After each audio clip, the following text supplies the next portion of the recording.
বাংলাদেশের সাবেক বিদ্যুৎ, জ্বালানি ও খনিজ সম্পদ প্রতিমন্ত্রী নসরুল হামিদ বিপুকে ঘিরে অভিযোগ, বিতর্ক ও ক্ষমতার গল্প বহুদিন ধরে রাজনৈতিক অঙ্গনে ঘুরে বেড়াচ্ছিল। সাম্প্রতিক প্রেক্ষাপটে তা আরো বিস্তৃতভাবে সামনে আসছে। দীর্ঘ ১.৫ দশক ধরে দেশের অন্যতম গুরুত্বপূর্ণ অর্থনৈতিক খাত বিদ্যুৎ ও জ্বালানি তার প্রত্যক্ষ নিয়ন্ত্রণে থাকার কারণে তাকে ঘিরে ক্ষমতার কেন্দ্রীভবন, সুবিধা বন্টন এবং অর্থনৈতিক প্রভাব বিস্তারের একটি আলাদা বাস্তবতা তৈরি হয়েছিল বলে রাজনৈতিক বিশ্লেষকদের অনেকে মনে করেন।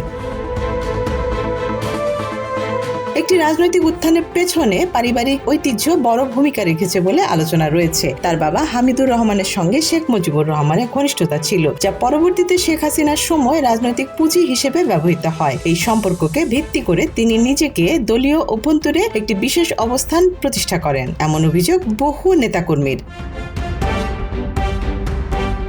দলের ভেতরে তার আচরণ নিয়েও দীর্ঘদিনের ক্ষোভ রয়েছে। অভিযোগ অনুযায়ী তিনি গ্রুপ কেন্দ্রিক রাজনীতি করতেন এবং দলের অনুগতদের বাইরে অন্য কাউকে মূল্যায়ন করতেন না। অনেকের দাবি, তিনি দলীয় কার্যালয়, বিশেষ করে ধানমন্ডির ৩A নম্বর অফিসকে প্রায় ব্যক্তিগত নিয়ন্ত্রণে রাখতেন। সাধারণ নেতাকর্মীদের সঙ্গে দুর্ব্যবহার, ভিন্ন মতের প্রতি অসহিষ্ণুতা এবং ছাত্র রাজনীতিতে প্রভাব খাটিয়ে অনেকের ক্যারিয়ার নষ্ট করার অভিযোগও তার বিরুদ্ধে রয়েছে। শিক্ষাঙ্গনেও তার প্রভাব বিস্তারের কথা বলা হয়। ঢাকার একটি বড় পাবলিক বিশ্ববিদ্যালয়কে কেন্দ্র করে তিনি দীর্ঘদিন একটি বলয় তৈরি করেছিলেন, যেখানে নিয়োগ, ছাত্র রাজনীতি ও প্রশাসনিক সিদ্ধান্তে তার প্রভাব ছিল বলে অভিযোগ রয়েছে। সাবেক ছাত্র নেতাদের একটি অংশ দাবি করেন, তার অপছন্দের কারণে অনেকেই রাজনীতি থেকে ছিটকে পড়েছেন।